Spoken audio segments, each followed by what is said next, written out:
Yes, please come in. Good afternoon, sir. Good morning. Please have a seat. Good noon, rather. Please have a seat. Well, we would like to hear something from you about yourself. Just a brief introduction, please. Sir, my name is Herrsh Sharma. Yes. I am a resident of Gohana in Sonipat district of Haryana. Can you be a little louder? Okay, sir. I have done my schooling from Jawahar Navodaya Vidyalaya, Titaram Castle, and my graduation and post-graduation from St. Stephen's College of Delhi University. Okay. And this is your first attempt? This is my third attempt, sir, and my first interview. Are you working somewhere? No, sir. Now, first thing which surprised us from your form, DAF1, is the spelling of your name. It is HARRSH. It's HERR. So, is there any specific reason? Generally, it is HARSH. Yes. So, any specific reason behind adding E and R, additional E and R in your first name? Sir, it's the spelling of my name from the very my birth onwards, sir. My mother actually used to believe in numerology at that time. Oh, so she we expected so. Yes. We expected so. No problem. No harm done. Do you believe in numerology? I or you personally just don't, went sir. by your mother's preference? I personally don't, sir. I just went with it due to respect for my mother. I personally don't believe in it, sir. Okay. You are from Sonipat, it says, isn't that? Yes, sir. Ah. Is there anything special about Sonipat? Sir, historically, Yes. Sonipat is a place which is connected with the Mahabharata. It was one of the villages which Pandavas demanded from the Kauravas to avoid the Mahabharata war. It was called Swarnapast at that time. Okay. And in modern times, sir, it's an industrial hub. So its relevance is And that, which sir. were the other villages demanded by Pandavas? Pandavas. There are 5 villages. Yes, sir. One is Which were your... the other 4? Sir, I'm not able to recall them. Okay. Yeah. Okay. We'll tell you later. Right.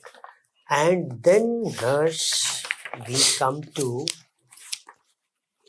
your schooling and and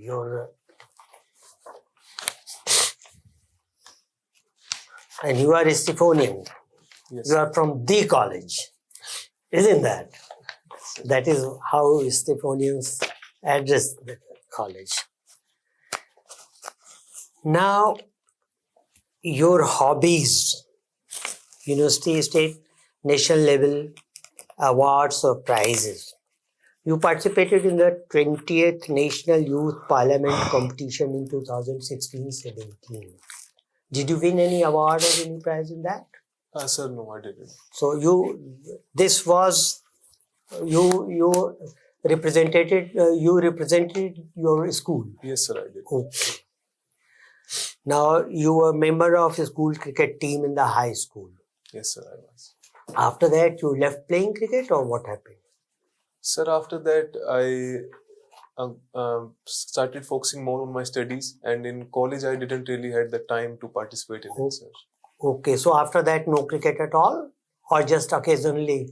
I play casually, sir, but not Casually. at competitive level. Then, what non-fiction books you in English you read, or you have read? Sir, the last book that I read was The Viking Spirit by Anthony Storr. It's a historical take on Norse mythology. No, pardon, historical take on? Norse mythology. Okay. Yes, sir. Okay. And then you have written your favorite hobby is exercising also. Apart from these exercising your hobby. Yes, sir. So what type of exercises do you do? Sir, I do a mix of cardio and weight training. At present, I am more inclined towards weight training, sir. Okay.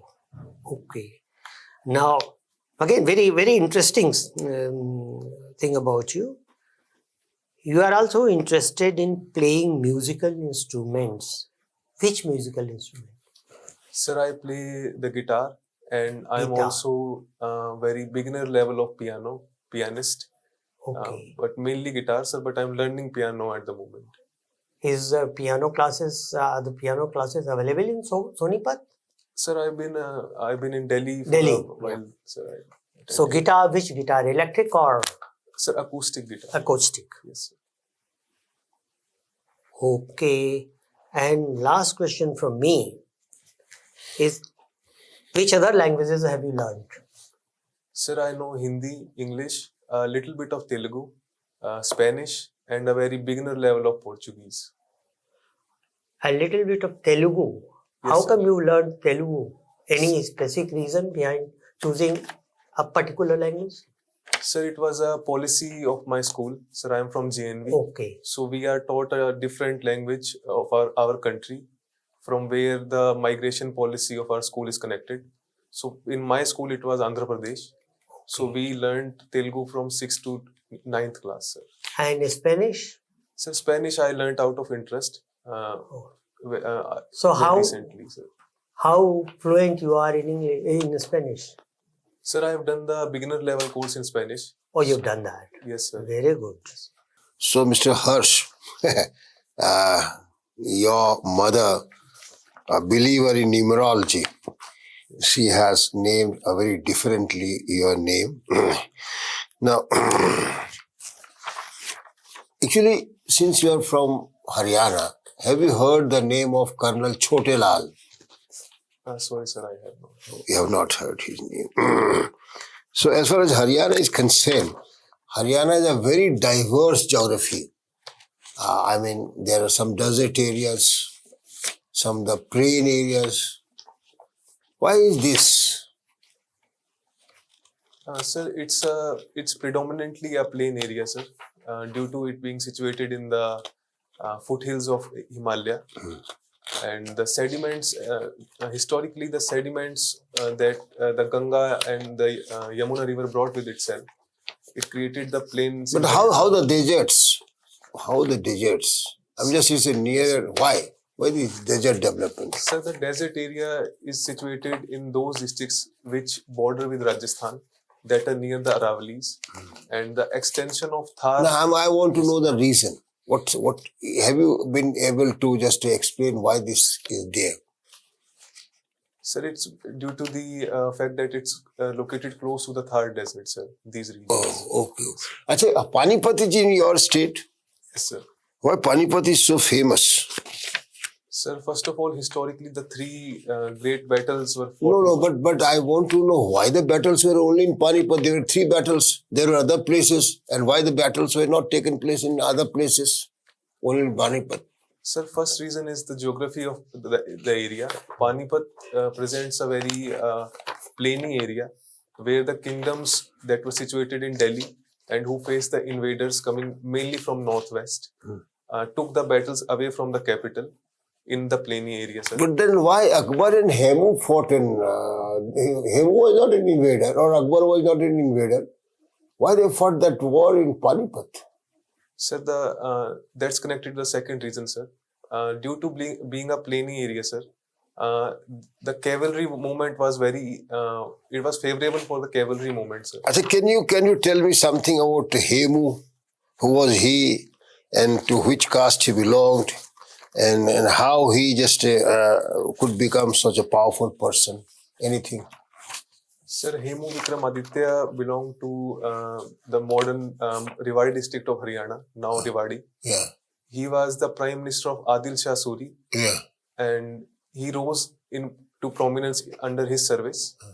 And when the news of, sir, I am not aware of his caste exactly, but he, on the orders of Adil Shah Suri, tried to capture the throne of Delhi when Humayun passed away. Okay. Just since we are just passing through the modern times, only one thing you just say. How far you think that India can come under the COVID spell, which is the latest spell? What's your view? Sir, at present, the variant of COVID that's in circulation all over the world, the government agencies have. No, but that is what variant is that? Can you name it? So it's B7. I'm not aware of the. After decimal, there is another word, sir. Yeah. I am aware of it's a B7 variant, sir. Oh, last question from my side. Yes. Can you compare NATO and Shanghai Cooperation Organization, SCO? What are the similarities between the two? Sir, the security mandate of both these organizations is similar.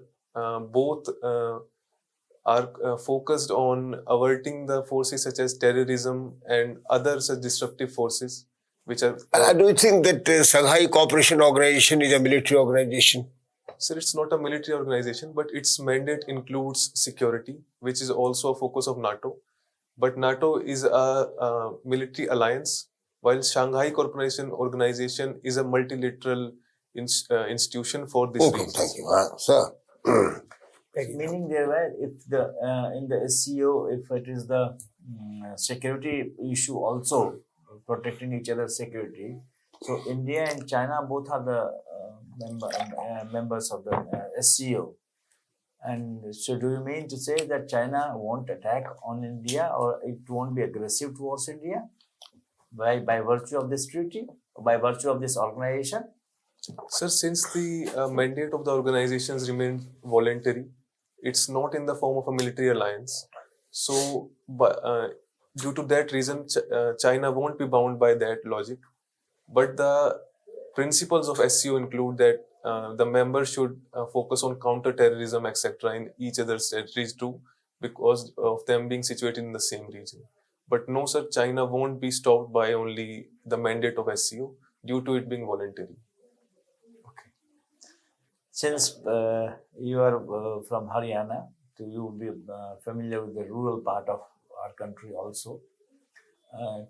One question is, like, how do you see if you go as a district magistrate in any district in our country, not the in the city area, in the any rural area or the great big town, what problems do you envisage as you would encounter there as a district magistrate? Sir, in Haryana particularly? Anywhere, but in the rural belt of India. Sir, the very first problem is cleanliness and infrastructure in rural areas. Now, the expansion of with the success of Swachh Bharat mission, the cleanliness aspect is being addressed, but the infrastructure problems remain in rural areas, such as, sir, the road connectivity. Do you think the infrastructure is the bigger issue in the rural area, or maybe something else? Sir, in social problems also are very prominent in rural areas, such as caste discrimination, and also religious tensions are also very high in some rural areas. So in social domain, that would be the main problems. But in other domains, in the domains of amenities, I think infrastructure is also a problem. Like as a district magistrate, if you take a charge, so what areas you are aware that you will be head of the district for everything coming from education, the health, the policing, the public distribution system, etc., transport. So which area would you focus the first? What do you think is the problematic area? Sir, I think that depends upon different rural areas, sir. Because in the northern states, the social problems are more acute. Like, what is social problem? Sir, first of all, caste discrimination is a very serious problem. How do you address it? Sir, it can be addressed by, first of all, by spreading awareness, and secondly, also backing it with punitive measures where there are violations as such, enforcing the acts which are there for the protection of the vulnerable sections. So in these two ways it can be addressed. Okay. Next. And, sir, I can only think of these at the moment. Okay. Yes.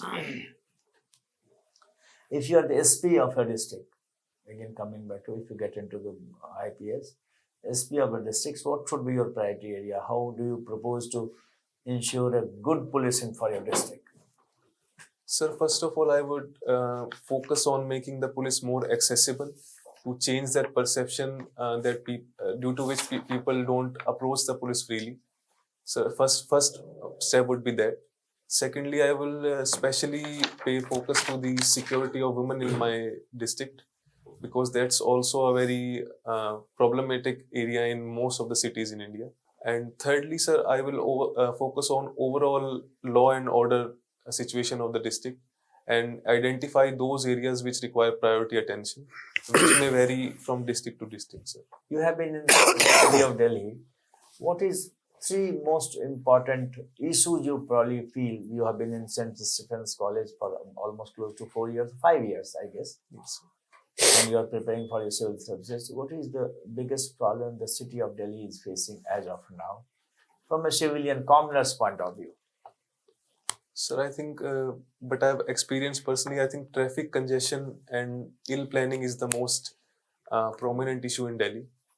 And secondly, sir, and water logging is also one very serious issue, sir, which surfaces every monsoon. So I think these are the two main issues that Delhi, in my opinion and in my experience, is facing. Okay. What about air pollution of Delhi? Do you think? That's also a very serious problem, but it's being addressed. Delhi is the worst polluted city in this country, one of the worst in the world also. Yes, sir. So you don't think this is a problem for Delhi? It is, sir. I missed that. And also Delhi has a big population of the Jhuggi Jhopri colonies. Almost close to 50 lakh people stay in Jhuggi Jhopri colony. So is that a problem? Yes, sir, that is a problem. And then Delhi doesn't have its own water facility. When it doesn't have the facility to draw water, it is drawing water from Yamuna Canal. So have you ever faced water scarcity in the city during summer? Sir, I have heard about it, but I have personally not faced it, sir. Okay. Yes. But you have heard about it. I've heard about it, sir. हर्ष, आपका academic record अच्छा है? He'll ask in Hindi, but you can speak in English, you know? Justice Board in Hindi, yeah. Academic record आपका काफी अच्छा है, लेकिन आपने leadership quality में लिखा हुआ है अपने कि नथिंग ऑफ सिग्निफिकेंस. क्या लगता है? सिविल सर्विसेज में कोई लीडरशिप नहीं चाहिए, जरूरत होती है, इसलिए आप आए यहाँ पे? Sir, the reason why I mentioned it, sir, is due to that I have never held a formal position of leadership as of yet, due to the lack of opportunities and also my inclination towards studies. Opportunity का क्या मतलब? आपने ऐसा भी तो हो सकता है कि आपने ना लेने की कोशिश की हो, बैक बेंचर रहे हो, उसमें जब भी कोई डिसाइसिव पोजीशन रही हो आप बैक हो गए हो. Sir, I have led teams informally. I have led under a leader, but I have not been the formal leader as of now. But I think. क्या लगता है सिविल सर्विसेज है, सिर्फ ऐसी फील्ड है जहाँ पे लीडरशिप लेने की जरूरत नहीं है? No, sir, not definitely not, sir. Civil services, I think, requires leadership quality the most. But I have only mentioned that because I haven't held a position formally. But I don't think, sir, I lack leadership qualities, sir. In informal But situations. I'm just intervening. I'm intervening. Yes, sir. What do you mean by leadership quality? Sir, the quality to lead people and also be aware of their interests and sort of take them ahead as a whole, as a team, to lead a team, sir. I think that's the leadership quality. And in informal situations, I have done May that. I Sir. interject in this? Yes, sir. How could the service you have applied for, Indian Administrative Service, Indian Police Service, all these need leadership qualities. You will be leader of a district police. You will be leader of the district administration. You will be leader of the team. Sir, You cannot say that I don't have leadership qualities. No, sir, no, as no. I said, sir, I possess them. I am just saying I haven't held a position officially or a formal position as of yet. Sir. Okay, you say Yes. that. तो मैं ये भी जानना चाहता हूँ कि आपका video games में इंटरेस्ट है, और काफ़ी इंटरेस्ट है जैसा कि आपने लिखा हुआ है. तो आपको ये नहीं लगता कि जो मैक्सिमम पॉपुलर वीडियो गेम्स हैं वो बहुत ही नेगेटिव उनका ऑरा है, और उसका जो परसेप्शन है या उसका जो इफेक्ट है वो काफ़ी नेगेटिव है? कौन कौन से गेम आप पसंद करते हैं, थोड़ा सा हमें बताएंगे? Yes, sir. Sir, first of all, coming to your point about the negative image or negative perception of video games, sir, I think the most problems that we are seeing today is due to the fact that these games remain unregulated or under-regulated, and these are mostly multiplayer games, sir. So first, there are different categories of game, and connecting with the second point, sir, I personally don't play multiplayer games. As I have written, sir, I play narrative-driven video games, which are woven around a story, more like a movie. नहीं maximum जो popular game है, मैं Yes, दरअसल sir. आपसे ये बात जानना चाहता हूँ कि जो पॉपुलर गेम्स हैं बहुत ही एट्रोसियस सोसाइटी की ओर बढ़ रहा है, हमारी सोसाइटी जो है वो एट्रोसियस सोसाइटी की ओर बढ़ रही है। मैं उसके संदर्भ में जानना चाहता हूँ कि इस तरह के जो गेम हैं जो बच्चों को हत्या के लिए, आत्महत्या के लिए या किसी इस तरह के रिस्क के लिए लगातार वो करते हैं, ऐसे गेम से निपटने का क्या तरीका होगा? आपको अगर इसको मैनेज करना हो तो आप क्या करेंगे?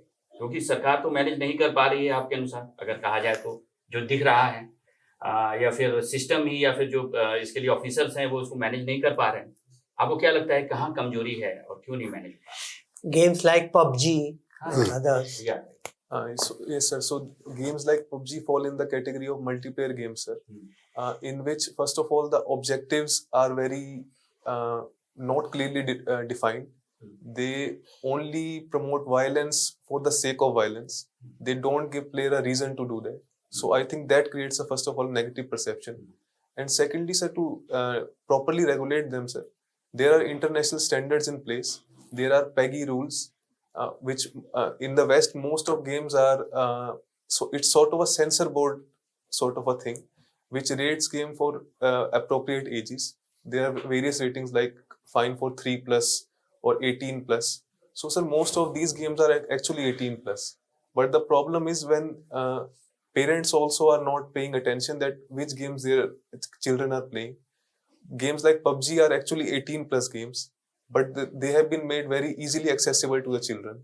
So I think the proper regulation of them is required, which can be through, sir, either adhering to the international standards, or India can also create their own standards. ठीक है, होने दिया। एक क्वेश्चन आपको और ये मेरा आखिरी प्रश्न है आपसे कि क्वाड और ब्रिक्स, इन दोनों में इंडिया है, लेकिन इनमें जो बाकी लोग हैं वो एक दूसरे के, आप कह सकते हैं समान रूप से दोनों के थॉट जो है वो कंट्राडिक्टरी, एक दूसरे के खिलाफ है, अमेरिका और China.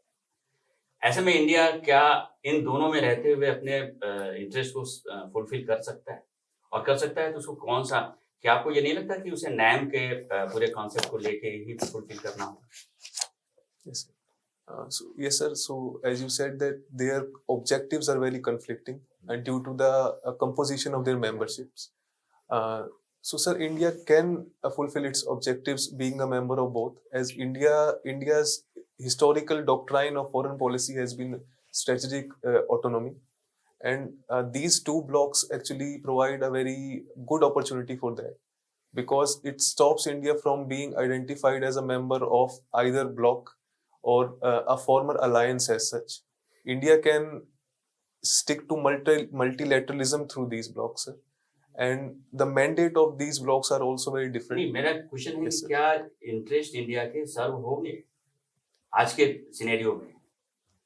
Sir, in the domain of strategic autonomy, yes, and also in the domain of economy, because BRICS also has other members such as Brazil and South Africa, which Quad doesn't. Quad is more of a alliance based on the Indo-Pacific region, while BRICS is a global sort of alliance whose membership is also now expanding. Uruguay and Bangladesh too have been added to it. So I think in that domain, India can fulfill its objectives being a member of both. I'll tell you one thing. India is in Quad, India is in SCO, India is in the BRICS. So in the BRICS and the SCO, India is with the China. China is also one of the members. We are almost fighting a sort of aggressive stand with each other, China and India.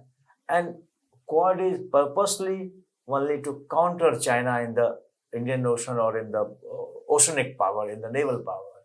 So doesn't it look like contradictory? Sir, as India is not... You are with China, you are still not with China. You are also with the China's enemy. And Australia is acknowledged this thing with the China. Japan is acknowledged. America is acknowledged when they are at two poles. So India, as of now, is not officially against China. There have been skirmishes and conflicts on the LAC, but India still is engaging with China in the domain of trade and economy. So I think if India only becomes the member of Quad, that would signify a direct confrontational stance, which can also hurt our interests in the domain of trade. So being a member of SCO also serves as a channel to sort of diffuse these tensions on the borders and also fulfill India's interest in the domain of economy till it decouples with China. So I think in that domain, sir, it's good that India remains part of both. Now, I would like to pose two small questions. One is, I give you a statement. A country or place, geography decides its history. How do you react to it? Do you agree or not, or reasons? Very brief. Yes, Geography decides history. Yes, sir, I agree with it. Reason? In the Or Indian- example? In the case of the Indian subcontinent, geographical conditions have actually facilitated the rise of Indian civilization. When the conditions in the after the rise of the Holocene started getting better, the Indus Valley civilization flourished in the northwest, and as the conditions started getting better eastward, civilizations have sprang up in these domains. First of all, the Vedic civilization in the Ganga Yamuna plains, and then later the later Vedic civilization in the modern day Uttar Pradesh region, and so forth, sir. As geographical conditions have facilitated, civilizations have arisen in India. Same goes for the South Indian part of the Indian subcontinent too, sir. Okay, the last one. Yesterday, Pushp Kamal Dahal Prachand took over as Prime Minister of Nepal in a new, very strange coalition. Friend turned enemy, turned friend again. How do you think, how important it is from point of view of India? What do you think will the direction be? Very brief, please. Sorry, sir, I'm not exactly Pardon? aware of the dynamics, sir. You have not. Sir, I'm Okay, not exact no problem. dynamics, sir. Okay, thank you very much, Hersh.